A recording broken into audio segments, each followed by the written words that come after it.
Podcast number 2 for Patrick Boyle's 20% project on modified OPS.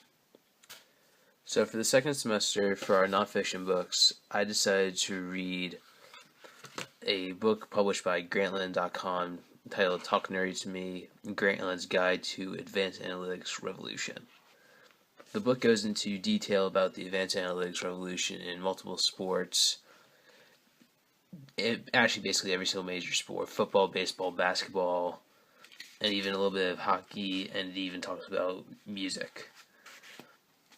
So the book starts off and ends with an article by Bill Simmons, the first one titled Dorkapalooza, where he goes into detail about his experience at the 2009 MIT Sloan Sports Analytics Conference, which I've attended multiple times, which I've attended each time since 2010. He goes into how they talk about the new wave of analytics coming into sports, and he specifically goes into the NBA and his dealings with Houston Rockets general manager Daryl Morey. And he continuously calls Daryl Morey Dork Elvis throughout the article. They then go into articles by contributors to Grantland.com, like Kirk Goldsberry, who focuses on basketball, Bill Barnwell, who focuses on football, Zach Lowe, who focuses on basketball, Jonah Carey, who focuses on baseball, and then they go on with a few other people.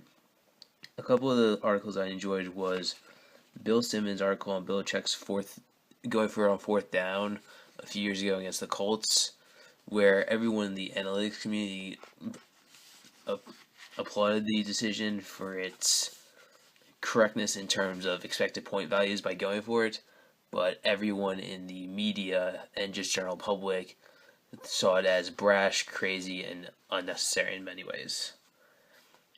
Another article I enjoyed was Bill Simmons' the closing article, in which he goes into great detail about the different statistics that are being used now in baseball to properly evaluate players. Bill Simmons used to be a guy like everyone else who would just go by the eye test and the traditional stats like home runs and RBIs to evaluate a player. Now Simmons understands the importance of statistics like fielding independent pitching, batting average on balls in play, and wins above replacement. Getting into the basketball side of it, there was an article by Kirk Goldsberry on Monta Ellis, the shooting guard currently with the Dallas Mavericks. Monta Ellis used to be the epitome of an inefficient shooter. Many people attributed his high point totals strictly to his volume shooting on poor teams. However, he's continuing to put up the same number of points and become a much more efficient shooter as when he joined the Dallas Mavericks, who are a much better team than his previous two teams, the Golden State Warriors and Milwaukee Bucks. And Goldsberry goes into detail about how he believes that certain players, when their situations change, will change their tendencies to match.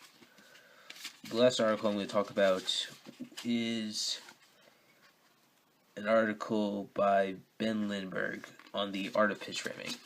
Pitch framing, everyone's accepted it, that it's very important of a catcher's job, but the mathematicians at Fangraphs have actually been able to quantify pitch framing and realize how important pitch framing has become, and that if a catcher is able to save one strike per inning, it actually ends up being worth almost 3 wins over the course of a year, which may not seem like a lot, but when a division is decided by less than that number, it makes a big difference. That's it. I enjoyed reading this book greatly and would recommend it to anyone that's interested in sports. This is Patrick Boyle's second podcast for the 20% Project.